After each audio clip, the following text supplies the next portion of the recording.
Welcome to 6 Degrees of Jim. Today we're going to talk about pressure regulators for your carburetor.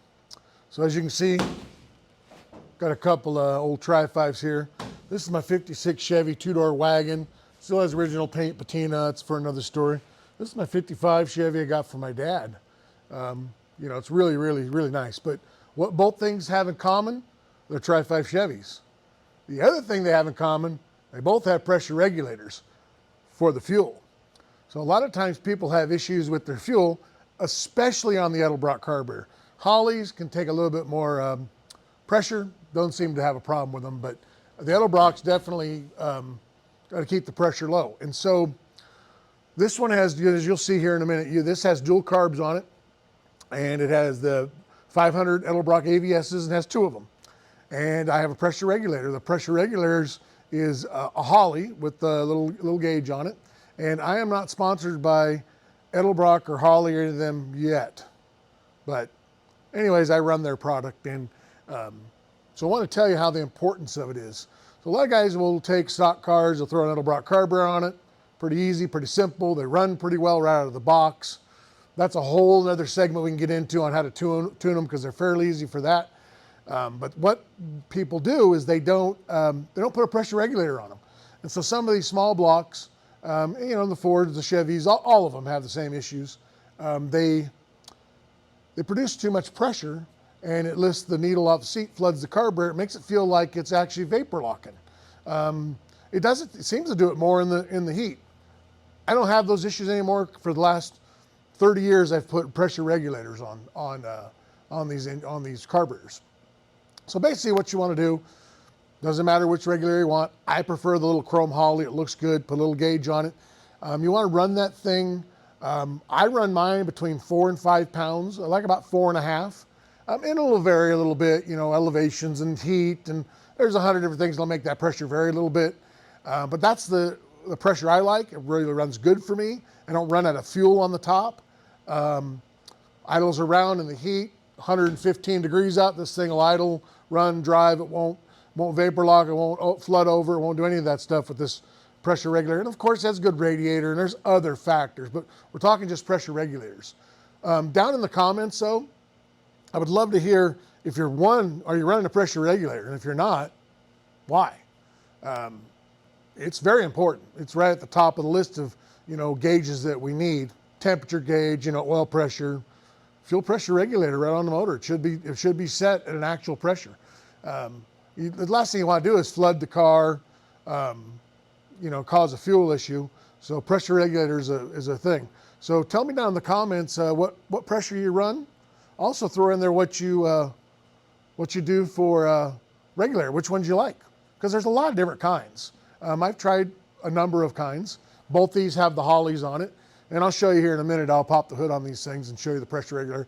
This one, like I said, again, has the dual carb AVSs, and this one has the big Holly on it. This is one for show and go. This one's for go. This car really runs. This car runs good, but it ain't nothing like that one. And I'm talking horsepower-wise. But again, pretty simple to hook up. I actually hook mine up, you know, right after the fuel pump. Doesn't matter if you have electric or mechanical. It goes right into the regulator, regulates the pressure down. I run a fuel filter after it. You can also run before. I think this car has 2 of them on there. We have on this one, I have a filter, regulator, another filter in line. This one, I just run the one.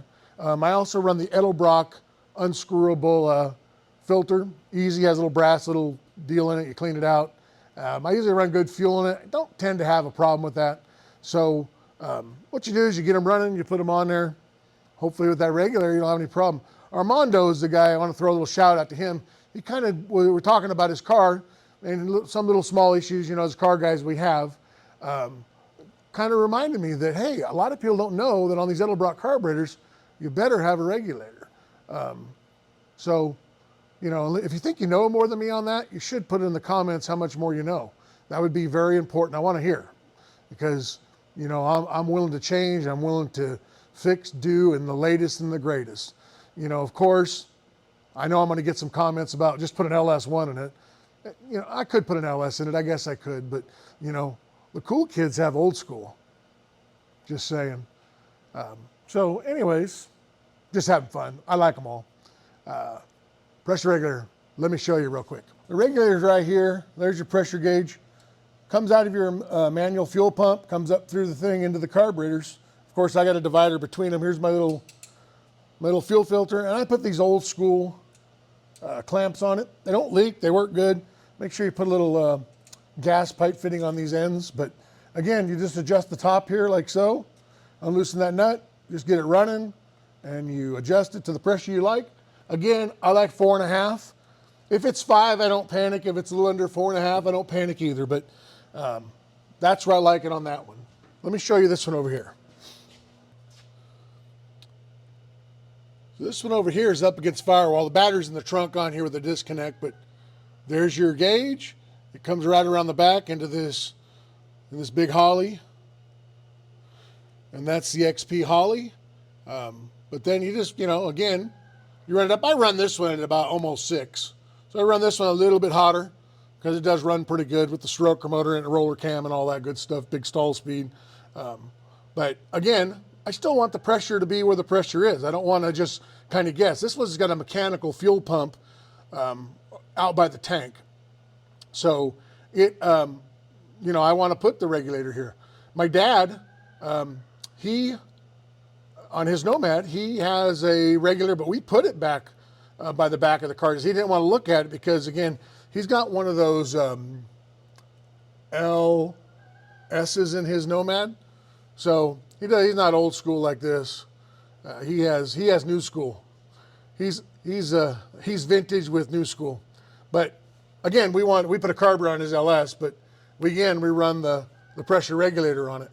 Again, they just work really well with these pressure regulators. So a little bit more of a close-up on this one here.